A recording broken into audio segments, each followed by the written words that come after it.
Welcome, everybody, to This is Difficult, the podcast. World-renowned gamers come far and wide to give their tidbits of actual facts and not opinions whatsoever on this famous show, brought to you once a week by yours truly, Lord Yeshua, your co-host. It's me, Josh. We're on Paul's channel. That's where you got me, son, over there in the middle, I think. Yep. Nope. On You're in the the. middle. I'm on your right. Oh, that's true. Over there. We got Zach. It's another letdown. Oh, snap. What's up, everybody? We're back. We got a chock full one. Big one for me, at least. These motherfuckers haven't caught up yet, but it's okay. I got a big one. Yeah, I don't know if it's as big. I'm just kidding. It's a big one. You got a big one. Just tell me when to stop. Let's pass it on. It is. I was going to say, this is turning into a dick joke. Pass it off to Paul. Get us going into it. What do we got? Yeah. Well, happy Metroid week, guys. Is that what it was about? It's finally here. It's here. It's here. Yeah, I have not played it yet. My copy has it. Although, shout out to our producer Chamali hooking me up with the collector's edition. I'm so excited. Yeah, that was amazing. That is awesome. Shout out to my GameStop for doing the same thing. Shouts out all around, man. Yeah, I probably would have bought it if I didn't go to the Renfest this weekend and spent a lot of money there.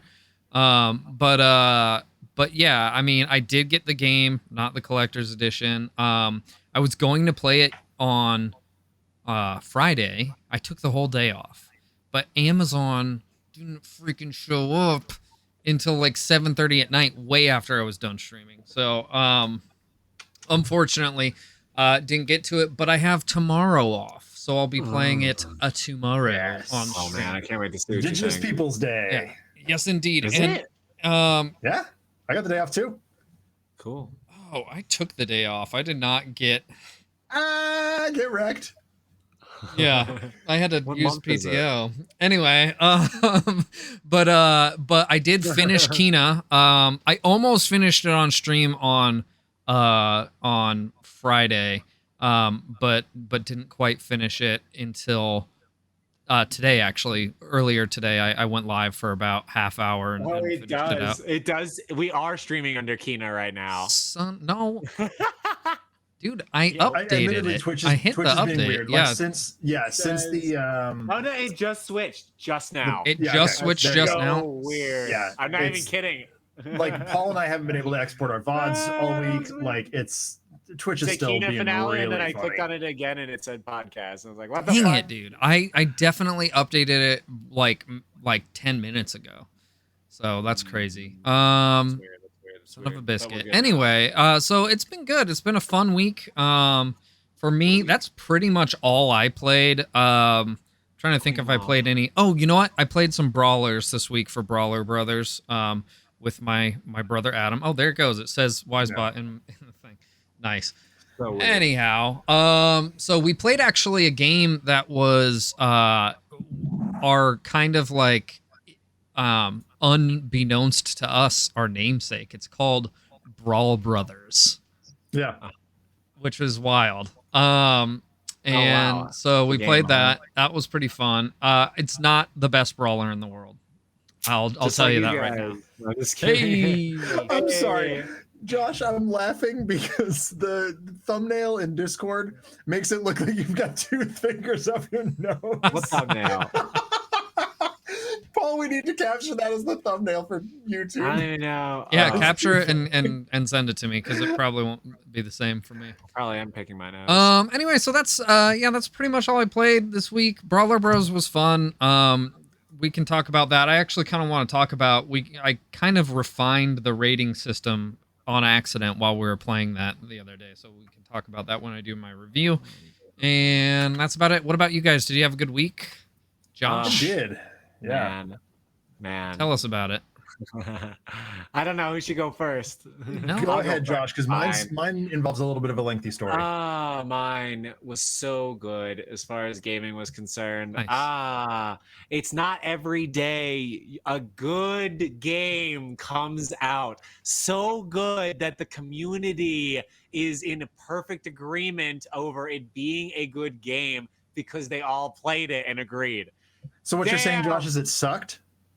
I forgot to do the joke.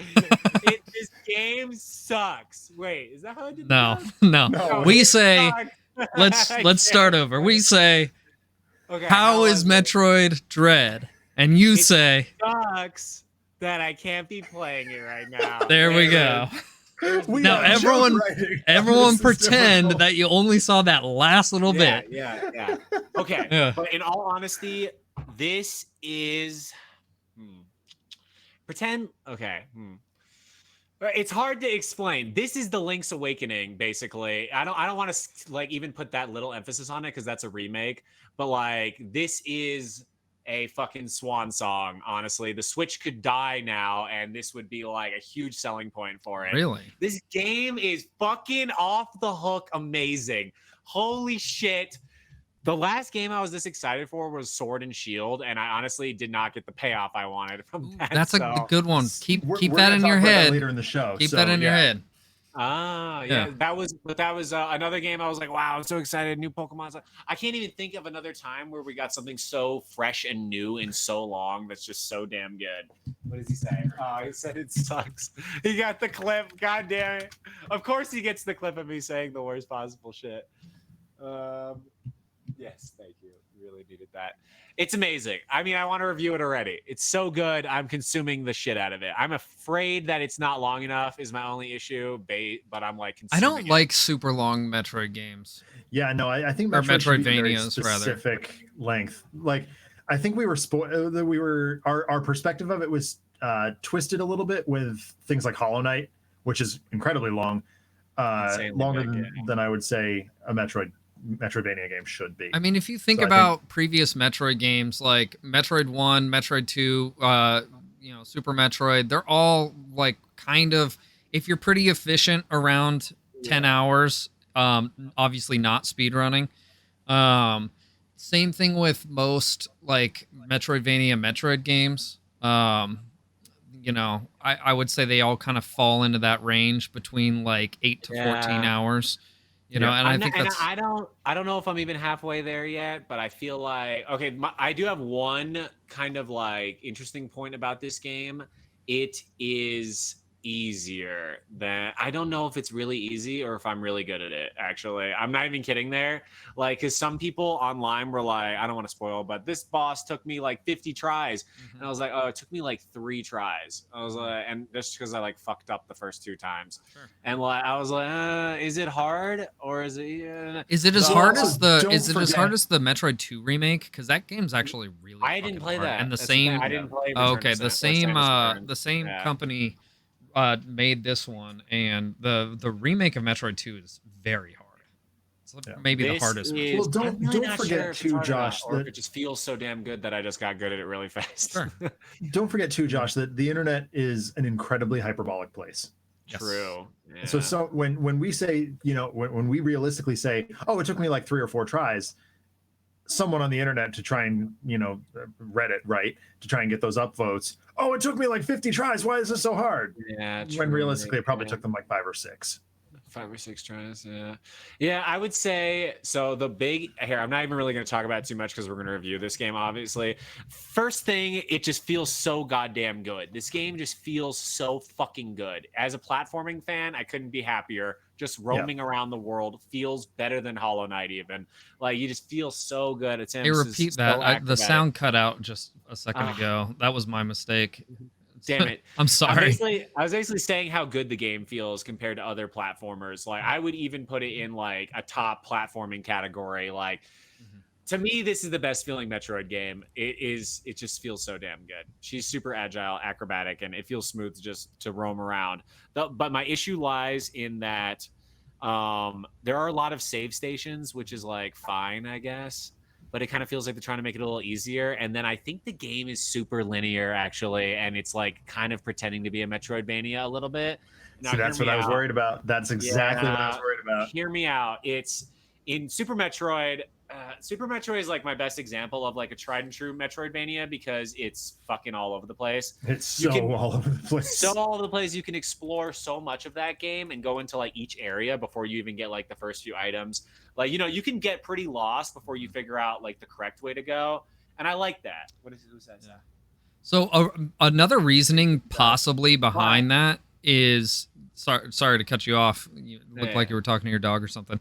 He's looking at the chat. Word. Yeah. But again, like I said before, the same company that made the Metroid 2 remake, which is a very linear game, made this. And if that's their experience and they're drawing from their experience, it's possible that that's what they were doing, which might be unfortunate. I would not be surprised if it within the next couple weeks, I see that people are playing it in a linear way, but I think it's entirely possible that within the next couple weeks, people start to find like sequence breaks and things like that. I would love that. In fact, I did a sequence break. I don't want to spoil. We all know this item is in the game, but I'm not going to say what I did still to not spoil it for anyone. Thank you. But it's pretty tried and true. But I did this thing that allowed, I told Shamali this, I did this thing to get me into an area I wasn't supposed to be able to get into yet. And I like got stuck, honestly. So I was like, I wonder if you can sequence break, but if you can, it's going to have to be like, I need to see some speedrunners fucking God mode this shit. Because to me, it felt like very much I was being blocked off from previous areas, to even preventing me from exploring it. I'd be like, whoa, there's something back there, I think. Actually can't go back now, even though I was literally just there 5 seconds ago. It's really trying to funnel me into this new area, and it keeps trying to funnel you. You just have to hope you're going to be able to come back eventually, which you do. Now that I think, about halfway through the game. I hope halfway, because I don't want it to be that close to the end. Please don't end yet. I'm hoping. I'm like 6 hours in, so I'm like, but really trying to savor it. But I'm starting to be able to free roam a little more, which is pretty nice. But even still, it's like you're still getting locked out of some shit. It's definitely, yeah. I also will say I'm not seeing anything like super new as far as yet. It's not true. Okay, I'm just gonna shut my mouth. All right. There's one thing that happens right in the beginning of the game, like in the first 20 minutes, you're gonna be like, holy fuck, this is amazing. Like, it's one of the coolest things ever. I doubt that it was in the Samus 2 remake, even though it's the same engine. I think this is something pretty exclusive to Dread, I would assume. So you're gonna poop your pants. I'm gonna play it tomorrow. And then there's a lot of first person for cinemas. And I think they're trying to kind of ramp us up for Prime. Yeah, they're trying to kind of give us a hint at what it could look like through her eyes. Excellent. I'm okay with that. Excellent. That's all I got to say without reviewing it completely. Perfect. Zach, tell us about your week, man. Tell us about the games you played. So I'll start with the easy one. Chamali and I were bored on Friday night, and we were like, we should play a game. But neither one of us was feeling up to anything particularly strenuous. And we just started looking through our libraries, and Chamali stumbled upon Lego Marvel Superheroes. Oh, wow. Which is one of the few Lego games that I have not 100%ed. And we started playing, and I was like, man, I don't remember this being anywhere near as difficult to manipulate and to navigate. But once the controls settled back into my brain, everything was exactly as I remembered. Every mechanic, every game element, and it is adorable and hilarious. And it's a Lego game. It's brilliant. So we're going to be playing the hell out of that over the next few weeks as we have time. And possibly doing Lego Marvel 2 or Lego Batman 2, or just some of the ones that I haven't finished yet. So those are really fun. A lot of fun times there. The other one involves a little bit of a story. When I was in college, the Clarkson University hockey fans referred to themselves as the Bone Saw Brigade. I don't know why. I have never asked because it wasn't important. All I know is that there were giant cardboard bone saws in the crowd every single game. And as they were calling, the announcer on the PA would always say, fans, are you ready? Or something to that effect. And the Bone Saw Brigade would yell, Bone Saw is ready. Bone Saw McGraw from Spider-Man. And then they'd flash Bone Saw McGraw on the Jumbotron. I have no idea who that is. Tobey Maguire Spider-Man, Josh. The wrestler that he faced in the first movie. Wow. Played by Randy Savage. So ridiculous. Yeah, it makes no sense. Nobody has a clue, but I have several shirts that, it's Clarkson University Bone Saw Brigade. Well, when I was in my sophomore year, I think, someone said there's a video game based on the Bone Saw Brigade. And I'm like, yeah, sure, whatever. Turns out one of the kids in the digital arts and science department made a full bore platformer brawler. Like its own genre. It's a little bit of River City Ransom, a little bit of Kirby, and a little bit of Mega Man, all stuffed into one, and then themed with like Clarkson Smash University's Bros. Bone Saw Brigade. Kind of, but like it's distinctly a platformer and distinctly a beat 'em up. I love that. So I found here it is. While unpacking my house, I found this hard drive that I had labeled "What Is." Turns out it has Bone Saw on it. My God. I hidden found treasure. Bone Saw, the video game, and I played it for like 2.5 hours on Wednesday night. And I had our buddy Blink on the line, and he's like, "Dude, you should play this on stream because it's hilarious." And yeah, it's just this animated little 8-bit hockey player. You run around doing platforming stuff. You beat up Sloozers, which is Clarkson's crosstown rival with St. Lawrence University, or SLU. And the Sloozers is the polite way of referring to them. There's a 5-letter word that we often use to describe them as well that I won't say on stream. Does it rhyme with? But Josh will, apparently. Bunts? I got it right. Yes. Oh, he got it. Right. And so yeah, they're Sloozers in the game, because otherwise we would have probably been sued. And you go around beating up the Sloozers, and occasionally you can pick up like a hockey stick, just like you can in River City Ransom. You can pick up the baseball bat and you just go to town on these guys. There's boss fights, much like there are in Mega Man. In fact, the only thing that you don't get is the boss power, which they're Sloozers. I don't want their powers anyway. Right.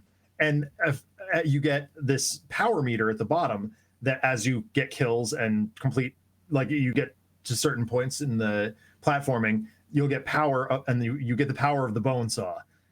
And at some point, you can trigger the Bone Saw, like on a boss fight. It's basically your ultimate weapon. And I'm going to smack my mic. The guy does this, which is the Bone Saw action, and then it yells, "Bone Saw is ready," and you run around bone sawing people. Nice. Wow. It's hilarious. I will definitely be streaming it at some point. I don't know when, but it is really fun. Shout out to Kyle Pulver who created that game. Fantastic. Good job, Kyle. Anything else? Any other gaming or things you want to mention from you guys' week before we roll into the I'm review? just glad to be in my new office. Let's talk about Metroid some more. Super happy about it. Well, we've got another awesome game to talk about. I cannot freaking wait to talk about it. It's not Metroid. It's what I played instead of Metroid. It's what I'm reviewing this week. I'm going to switch over to the review screen. Here we go. Clacky. Where is Josh? There he is. All right. Okay, I'm missing knowing. Nah, you're not missing knowing right now. I'm gonna move myself over so I cover up my own face. There we go. Perfect. So the game I'm reviewing this week is Kina Bridge of Spirits. This game, I'm just gonna come right out and say it. It's my favorite game that I've played this year. All right, so you already know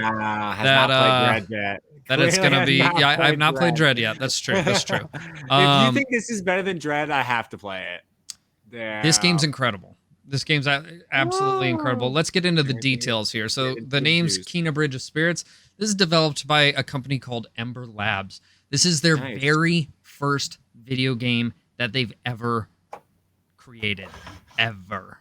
Okay, so for like a first outing, their freshman project here, this is incredible. All right, this is something that I would expect out of like a AAA studio, and it's coming from an indie studio that this is their first game. Now, Ember Labs, they are known for their animation. They were previously just an animation studio, which is why when you look at this, it looks like a Disney movie or something great. Like, actually, what it reminded me the most of is a movie called Kubo and the Two Strings. Yeah, I love me some. Which is a fantastic stop motion animation movie. If you haven't seen it, please see it. It's incredible. And yeah, so I definitely got that vibe from this. But what they're most famous for, or most well known for, is an animation that they did a few years back. I want to say in 2016 or 2017, and it was of Majora's Mask, which as you play through this game, you definitely see that influence in it. There's basically a mask for each area you go, and it helps direct you, and you know, it's associated with the bosses of that level, or you know, the souls that you're trying to free and whatnot, which is very cool. So and if you haven't seen that Majora's Mask animation, it's so cool. Like, look it up. It's one of the best like animated shorts I've ever seen. It's very. Is that the guy who did that? Wow, that's pretty crazy. It's very beautiful. I remember when that first came out. Yeah. So this game released on August the 23rd of this year, 2021, the year of our Lord. The year of our Lord Metroid Dread. Yes. The year of our Lord Bow Samus. down. And it released, I played it on the PS5, but this is also available on the PS4. And it's also available on the PC through the Epic Games Store. There we go. Oh, you killed it. That's so shitty. That's what you get for talking shit on PS5. Is you get turned into missing All I get now. is Epic. Oh yeah. It is unfortunate that it's the Epic, but Epic also did help fund this game, and it's made in Unreal Engine. Wait, so it's an indie that costs full price? No, it does not cost full price. This game cost $49.99 at launch. I was about to say, but I would willingly pay. I would willingly pay $60 for this game. Like, absolutely, this is 100% worth it. That's usually, we talk about that at the end, but I'll talk about it now. I would 100% pay full price for this game. It is worth it. The developers deserve it. They did such a good job. Let's continue. So what did I like about this game? Well, there's about a million things I like about this game. The story is incredible. It's one of the best video game stories that I've experienced in the past several years. I would definitely put it on, you know, the same level as some of my favorite RPGs, Zelda games, things like that. It's very in-depth. It does such an amazing job of contrasting between this beautiful, like, cartoony, like, very uplifting looking world and a very dark story that deals with serious issues such as like death and forgiveness and things like that. Like the way they managed to accomplish that contrast is phenomenal, I think. Was the game fun to play? I skipped one. What did I not like about the game? Very, very few things. There was kind of two things that really stuck out to me when I was playing this. The voice acting, for the most part, is fantastic, except for the main character. Her voice acting is just a little bit rough. It's not terrible. I've heard worse, but she's kind of monotone, and for like a very like animated character like this, you expect a little more. And she kind of fell a little flat for me. And then the other thing is the platforming feels very kind of early 2000s, which isn't necessarily a criticism. I think it's actually very tight, and you know, really around that time is when we got most of our best 3D platformers. You know, that was a complaint that I had about the newest Ratchet and Clank game, and I would say that this game actually does a much better job with platforming than Ratchet and Clank, while still suffering from some of the same like minorly noticeable issues. Okay. But again, those two complaints are very minor. Other than that, I think they knocked it out of the park with this one. I have very few, you know, negative things to say about it.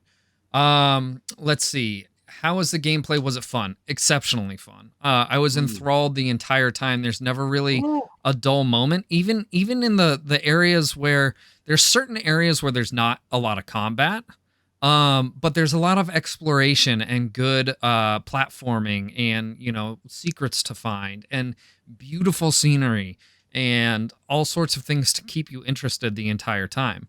How is the art? Well, look for yourself. It's absolutely gorgeous. Yeah, it looks crazy. One of the most beautiful games I've ever played. The music also fantastic. It definitely, every scene has like very appropriate music. You know when to feel scared. You know when to feel sad. You know when to feel excited. You know when to feel like you need to kick some ass. And it's all kind of like a Asia-ish vibe to it. I couldn't really pin down like, an exact region per se, but it definitely pulls off what it's trying to do with the aesthetic, combined with that music. Sound design is also excellent. Like I said, the only thing that I really noticed that bothered me in the slightest was the main character's voice, which was a little bit disappointing. But that sucks. It's not. It might sound worse than than it actually is. I might be making it sound worse than it actually is. It's, first of all, you don't hear her very often because similar to Link, she's a fairly silent protagonist. Obviously, she talks more than Link does, right? But she doesn't talk a lot. But when she does, it's it just doesn't sound as powerful as she is a character, So that's kind of where that criticism comes from, I think. Well, so it's worth noting that it's also her first credited role. Yeah, she has a thanks on Raya the Last Dragon, which is a movie that I've not seen, but my niece says is really good. But that's, other than that, that is her entire IMDb profile. So I don't know that we can hold that against her, really. No, yeah, and I know on your feet somewhere. I know Yeah. I would knock it out of the park if I was in a video game forever. Like, again, this is the studio's first game, so to hit so many notes on their first outing is incredible, and to have a couple little missteps is to be expected. And the amount of missteps are so few and far between that, it's hard to hold any of that against them, really. Let's see, what else? How's the sound design? We talked about that. How long did it take me? This game took me probably about 10 hours.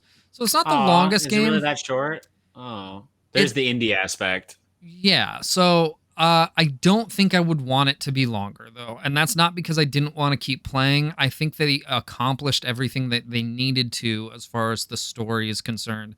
And as far as the gameplay elements are concerned. That's respectable. That I think it's actually probably the perfect length. It could have taken... I never know how to gauge these as far as, like, how long did it take, because I play them on stream, and it's hard for me to, like, estimate how long exactly it took me, because you factor in, like, breaks that I take and things like that, and time in between playing. So, but that's an estimate. I would say give or take an hour on that 10 hours, But I beat this in like 3.5 streams, probably. Yeah. So 10, yeah. So that's about right. Let's see. Was the game difficult? Yes and no. So there definitely are some incredibly difficult parts of the game, but what this game does exceptionally well, I would say, like, very few games accomplish this other than like Mega Man is kind of like the best comparison that I can make. There's some very difficult boss battles, but what's really cool about these boss battles is every single one of them is extremely unique, and they've got very recognizable patterns. And within a couple tries, you can master these bosses, and something that initially felt like it was impossible then becomes very doable, right? And you have that really good feeling of achievement when you accomplish that as well. So I think this game does a really good job of capturing that feeling. Let's see, would I play a sequel? Abso-freaking-lutely. I cannot wait for the studio's next game. I don't know that there's necessarily room in the story for a sequel. There may be, but regardless, whatever the studio puts out, I'm gonna play. If it's anywhere near this quality, I guarantee you it's gonna be a really good game. let's see. Overall ratings and impression. So I kind of want to like break this down a little bit. We did this on our podcast the other day, or not on our podcast, but on our Brawler Bros show with my brother. And we broke it down into more elements than we normally do here, where we just like spout out a number, right? So let's talk about some of the things that we rate these on. Let's say gameplay. I'm gonna take, let's say, 2/10 off on the gameplay, because it's not quite perfect, but goddamn is it close. All right. So our gameplay, we're gonna sit there at a 9.8, right? Let's see. Music, I would say, is a 10. It's fantastic. The art, again, a 10. Sound design, I'm gonna take another 10th off for sound design, right? Mm-hmm. Because that I felt like was very good with this one little bit, which was with our main character. And difficulty, again, I'm gonna give it like so we shouldn't get difficulty out of 10, because I don't think that's a fair rating. You can have a perfect 10 game that's not like incredibly difficult, right? Yeah, I don't even like necessarily grade like difficulty in that. I would leave factor at all. difficulty right out of it. A game that's too easy or too hard potentially, but what you could do is consistency of difficulty. Oh, that's great. Yeah. So Good. I would say consistency of difficulty, again, like a freaking 10, because it starts out very easy and slowly progresses through the the difficulty as you go from boss to boss to boss. And definitely towards the end is incredibly difficult, but by then you've mastered all your skills and you've learned how to, kind of adapt to these different move sets that these bosses have, which none of them have the same one, which is incredible. Like, they did such a good job of making each boss feel so unique that that it's done such. Yeah, I just think it's done really well. So that puts me at what, a 9.7 for this game. It's pretty good. It's pretty good. Pretty good. I'd say this, dude. Again, this is probably my game of the year so far. Like, not even a joke. And I don't see any game deplatforming that.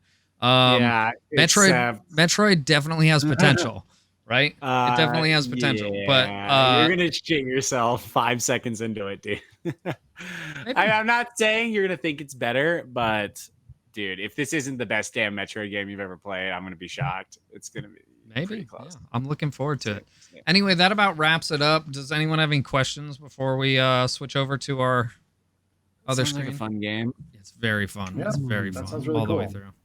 All right, let's switch back and get in our topic. Yeah. Hey, there we go. Welcome back to teaching things to Josh. That's so funny. Let's see. The topic for today. The topic for today is games that we were very hyped for that didn't live up to the hype when we purchased them. And then very much did live up to the hype, like exceeded expectations. The opposite, like where we got like a whatever game, like Kina the Spirit Bridge, and it blew us out of the water. Kina the Spirit Bridge. Yeah, dude, that would be mine for games that, like, I didn't have low expectations for this game, but being that it's an indie game and it's their first outing, I didn't have super high expectations, and it really did absolutely blow me out of the water with that. A game that I would say I've got two, I think. I have one that fucked me up. Yeah, I've got two. I wouldn't say anything that really fucked me up, but the first one I will say that did it to me was Destiny 2 on its initial release. I honestly forgot Destiny 2 was a game until you just said that.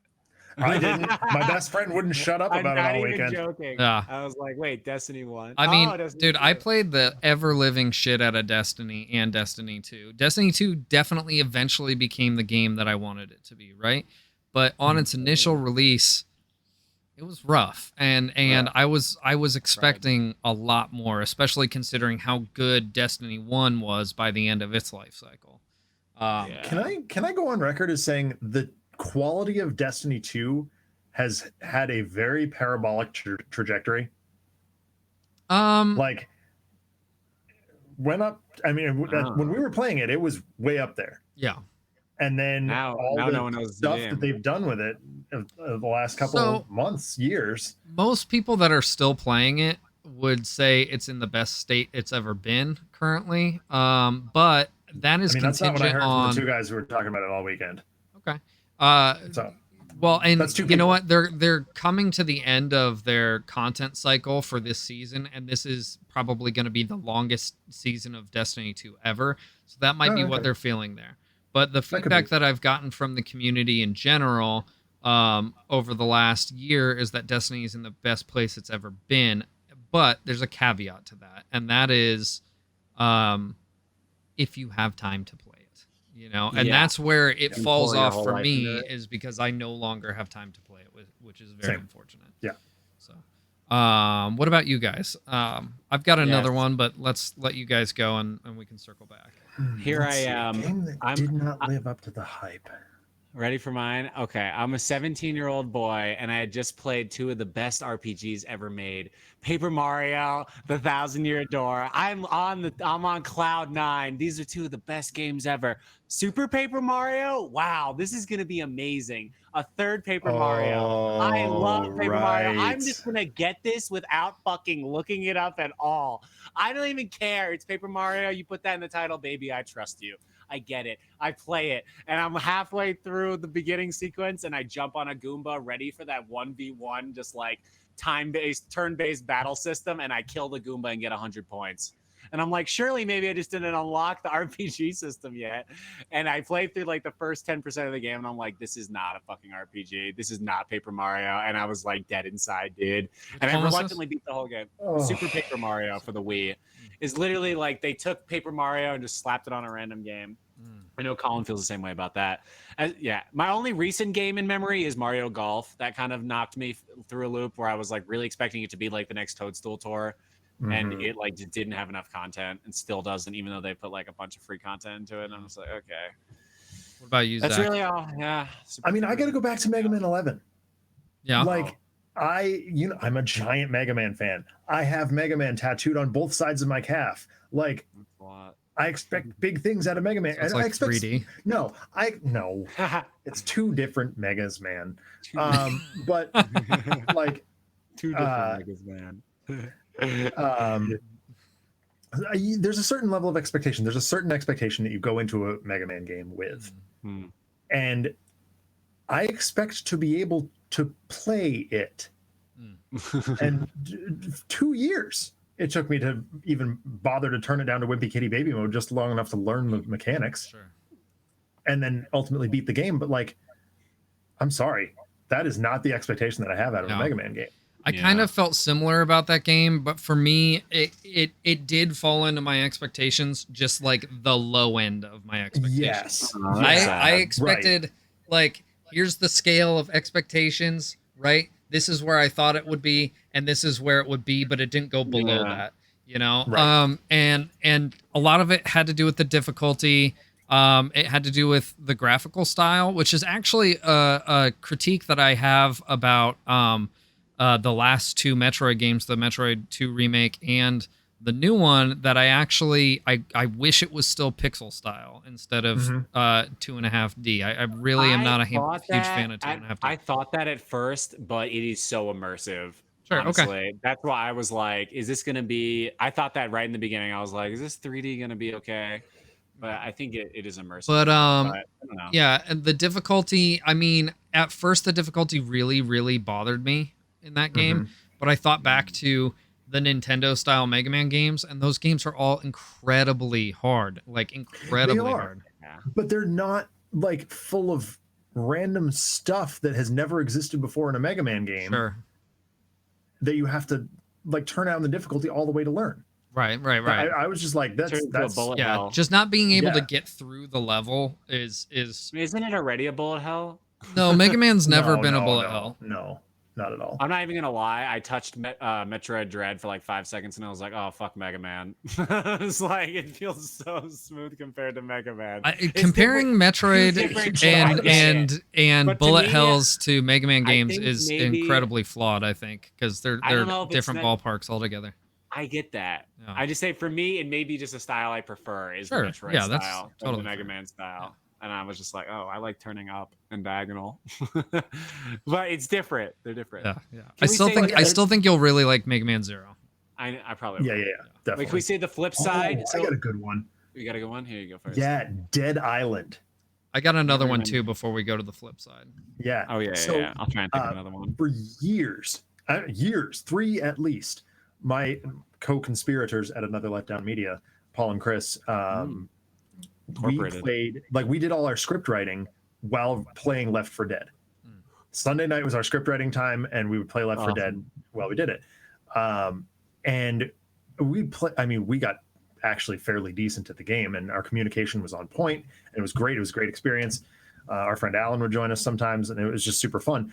And Alan came to the table with, hey, there's this new game coming out. It's a zombie apocalypse survival first-person shooter called Dead Island, and it takes place on an island, and there's this really funny rap music video at the very beginning. That was the trailer. And we were like, oh yeah, this is gonna be great. Oh my god, it was bad. I could have told you that. The commercial was really cool though. The commercial was really cool, and the gameplay footage that they showed us at PAX was like, it looked and felt like Left 4 Dead, but it was slow, and it was like the weapons collecting system was bad. There was an open world element that just didn't belong there. It was brightly lit. Like, zombie games are supposed to be dark. I'm so hesitant about zombie games at all now. Yeah. Like, so don't even touch them. I think the zombie genre in general is so oversaturated that like there's so much crap zombie out there that it kind of devalues some of my favorite movies, which would be like Dawn of the Dead, Shaun of the Dead. You know, even, like even the Evil Dead movies. Yeah. I love Evil Dead. Yeah. And, Evil Dead 2 is one of my all-time. It might be my favorite horror movie ever. Oh yeah. I got Nightmare on Elm Street for personal reasons. It takes place at Clarkson. Don't worry about it. Or near Clarkson. And Halloween above it. But yes, Evil Dead top 3 for sure. I love it. Yeah. Or Evil Dead 2. Yeah. And just Dead Island just missed on every cylinder that Left 4 Dead, and I'm hoping Back 4 Blood just hit on. Yeah. And it just did not meet expectations at all. Back 4 Blood looks pretty good so far. So the other one for me, I'm going to kind of approach this how Josh approached Paper Mario. Yes. Back in the day, young Paul stumbled across a game called Soul Reaver. Legacy of Kain, Soul Reaver. And I was absolutely blown away by this game. It was, for the time, and I played it on the Dreamcast, but it had also released on the PlayStation 1. And I played it on the Dreamcast. It looked a little better on there. The graphics were some of the best I'd ever seen for the time. It dealt with like this really cool vampire lore that, again, I had never really seen like really in-depth vampire lore in a video game before that time. And it had really great platforming and puzzle solving. And I was enthralled. And then a year or so later, I was at a KB Toys and I found the first Blood Omen game, Legacy of Kain, or Blood Omen Legacy of Kain was the name of the very first one, which was kind of like a top-down RPG style game, action RPG. And I found it, on sale for PC. It originally released on PC and on PlayStation 1. But I found it it was on sale for like $5 or $10, at like this KB Toys that was about to close. And I picked that up and I brought that home and I devoured that game. It was incredible. It had like really awesome narration, and it had the action was pretty basic for the time, kind of like top down, hack and slash kind of stuff. but you had these really cool powers, you know, like you could transform into different animals, and you could like suck people's blood from across the room and things like that. That's And it was just crazy. phenomenal. It was so good, right? And I was getting sucked into this world. The lore was so cool. The story was so cool. Then I see that Blood Omen Legacy of Kain 2, or I guess it would be Legacy of Kain Blood Omen 2 is how they named this one, was coming out. Weird. And I believe it released on the GameCube, on the PlayStation 2, and on the Xbox. And I bought it for the GameCube, and I played it. And at first, it was fun. You know, it had some cool mechanics, but the further I got into the game, the more I realized not only were there a lot of, you know, glitchy, broken aspects of the game, but the level design was really horrible and the story was trash. And like, it was just the biggest freaking letdown. Like, I can't tell you how excited I was for this game. Sad. And it was just such trash. Fortunately, the rest of the Blood Omen series is good. Soul Reaver 2 is good. Whatever the one that has Kain and Raziel in it is really good too. But man, I was so looking forward to Blood Omen 2, and it was crushing. Absolutely crushing. So, yeah, that was a bummer, man. Do you guys have any Kina Bridges of Spirits that you know, brought your spirit back up? If you know, from buying a game that you didn't have super high expectations, that it blew them out of the water? Yes, and that is the Lego Star Wars series, the originals. I couldn't believe how good those games were. Lego has no, like, when that game first came out, I was like, Lego has no right to be making games. What was Lego Island? Like, that game was garbage. I mean, it wasn't to the time, to, like, you know, 8-year-old Zach playing it whenever it came out. It wasn't garbage, but then looking back on it, I'm like, that game was really stupid. And then here comes Traveler's Tales with these, here's Lego Star Wars, and you can play as Luke, and it's cute, and you fall apart, and you know, you speak by going, and there's no voice acting. It was abso-freaking-lutely adorable. Yeah. Game absolutely blew my mind and continues to. It's one that I go back to. It's a feel-good game. We talked about those a few months ago. Like, it just chill and play Lego and have a great time. I think that was the one game I could get my roommates to play with me in college. Even my wife has played Lego Indiana Jones with me. Sure. She never plays games. So yeah, Lego Star Wars series, Lego series. Definitely. What about you, Josh? Anything that blew your mind? Yes, my big one is Cuphead. It's a big surprise, but Colin had to force me to play this game. Literally, he was like, "Oh, you would love this game." We were talking about platforming and all that shit, and Celeste hadn't come out. Hollow Knight wasn't even out yet. Like, this was pretty much the new platformer, you know, the big, like, this just came out in 2017. And he was literally like, "Dude, if you don't like this game, I will fucking pay you the money that you paid for it." And I was like, all right, $20 here. Hard to pass up that deal. Yeah. Absolutely blown out of the water. I can't believe I didn't willingly play this game upon launch. Like, am I crazy? Like, the expectations blown out of the water. I was like, no, I'll pay you for fucking telling me about this game. Not really, but yeah, that was the game. I was like, I would have been so pissed if I never played that game. It's like one of the best games ever, and I literally didn't even notice it when it dropped. Like, I only knew about I almost feel the opposite about it, to be honest. I only knew about Cuphead. I only knew about Cuphead because of the like, I was studying animation at the time, and I mean, this is after college, but I was just like casually studying animation, and somewhere across my feed, like, here's an entirely hand-drawn video game. I'm like, what? Yeah. You really didn't like it, Paul? What the fuck? No, and it's not because it's a bad game. I don't think it's a bad game. I think it's a very good game. It's just not my style. And it's a game that you know, I saw it and it looked awesome, and I heard all these awesome things about it. And when I got into it, I just didn't enjoy it.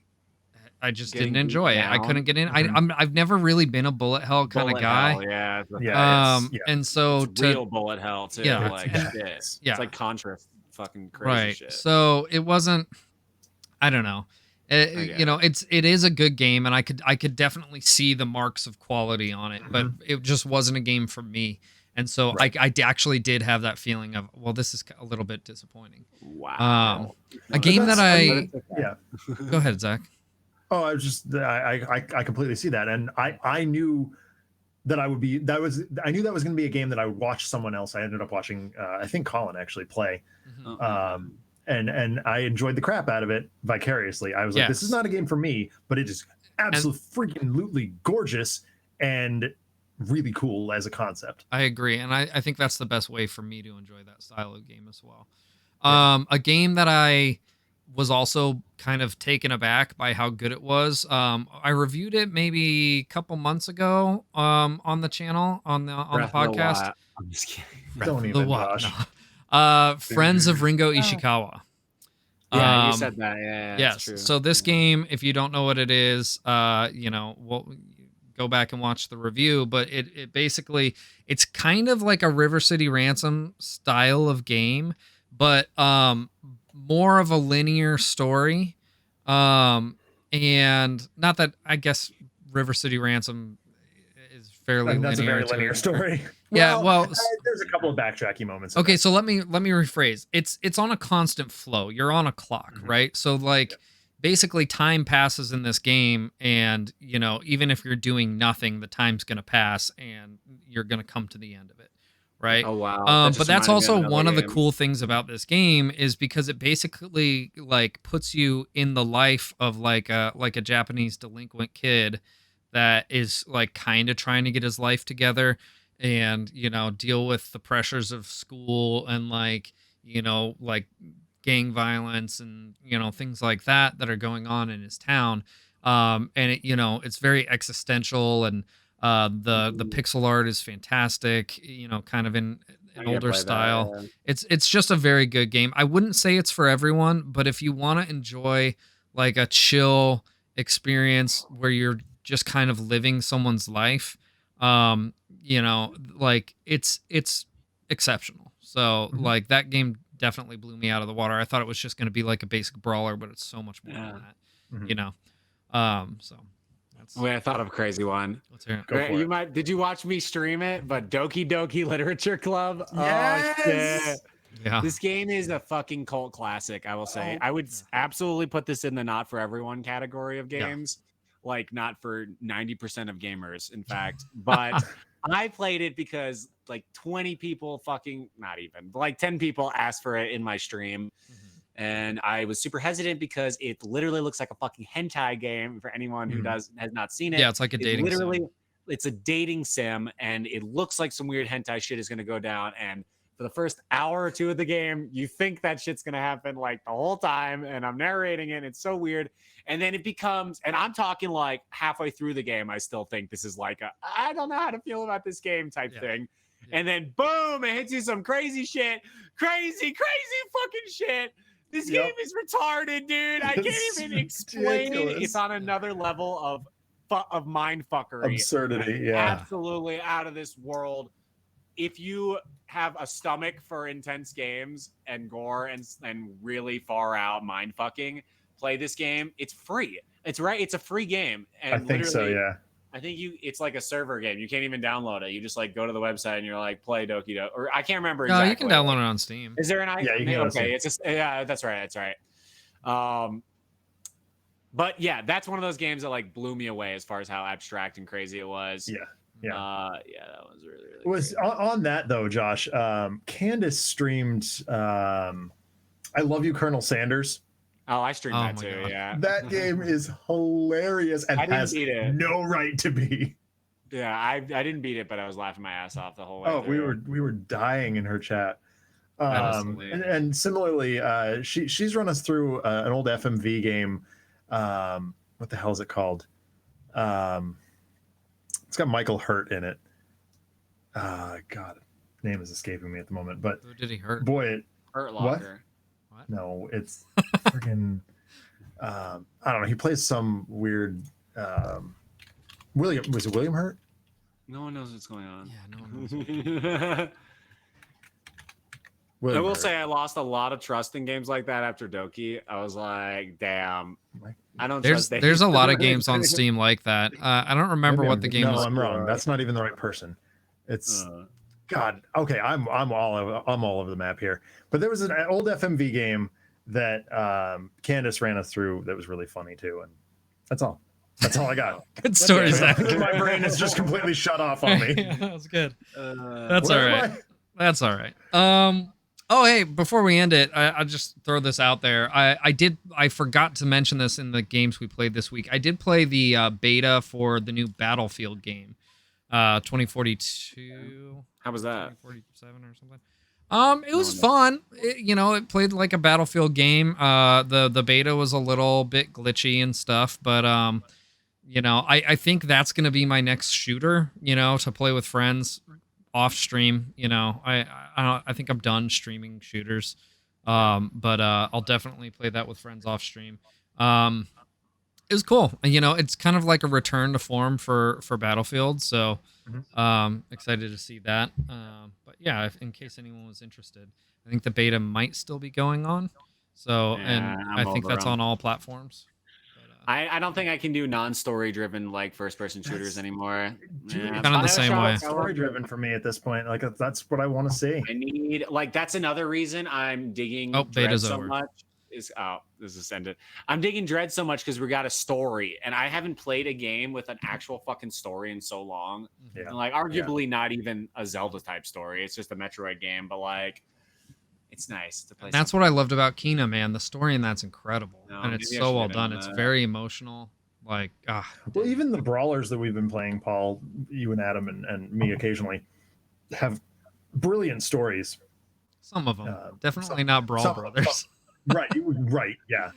But even Ninja Turtles on some level, like Shredder's Revenge, I guarantee that game has a great story. I can't wait for that. I'm so excited to play that game with you guys. That's gonna be awesome. Yeah, we'll definitely be playing that on Brawl Brothers. Was that December? Yeah. All right, well, you guys, I think that wraps it up for the week. Do you have any closing statements? Anything you want to say? I just realized there's no other good games coming out this year, as far as extraordinarily good games. Josh is about to have an existential crisis on the air. You know what though? We're getting N64 on the Switch soon. That's true. N64. Yep, okay. Josh can breathe again. God. It's gonna be online co-op. Okay.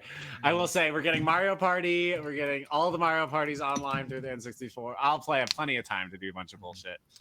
All right. Well, thanks again, you guys. This is Difficult Podcast. If you're watching this live, you're on my channel, Ryugami-san. I stream on Tuesdays and on now Thursdays for the time being. That might switch. Zach and I are going to talk more about that. But for the time, we're doing that. Tuesday, I always play whatever story-driven game that I'm going through. If Adam's not around, I'll continue that on Thursdays. But otherwise, we'll be doing our new series, Brawler Brothers, which we're kind of trying to turn into a mini podcast, kind of like podcast light with Brawler play, So if you want to submit topics for that, and or Brawler games that you'd like to see us play, we'd really appreciate that. And then Saturdays are going to remain Samurai Saturdays. We always play a Samurai game. And then, join us back here next week for the podcast at 8 p.m. Central Time. If you want to yell at me on Twitter, at Ryugami-sama. Don't forget to check out the YouTube and the Discord. Is where you can communicate with us best. And that stuff is in the chat right now if you need those links. And Josh, where can we find you, man? Yeah. Yes, Lord Yeshua TTV on the bullshit I don't use anymore, and maybe catch me probably honestly the finale of Dread this week. I'm gonna fucking already have beaten it. Let's be real. I'm sad. I can already feel how short it is. But anyway, come check me out. And that's it. I play video games. Very good. And you can find me on Twitch at Another Letdown Thursday night. Probably concurrently with Paul and Adam because Alex and I haven't had a chance to reschedule our stuff yet. Alex and I are going to be resuming Gears Tactics. Almost done with it. I think we've only got a handful of missions left. So that'll be reviewed pretty soon. Friday, we've got tabletop simulator board games. I think we're doing Mansions of Madness this week. Very fun. And then Saturday, Mike and I, and probably Adam, I think as well, will be doing miniatures painting, which is going to be a lot of fun. And my Twitter is DENONCZD. You can gripe at me there. I probably won't even look at it, but it's there. Nice. Perfect. Thanks once again. Everyone have an amazing week. You're awesome. Goodbye. Bye.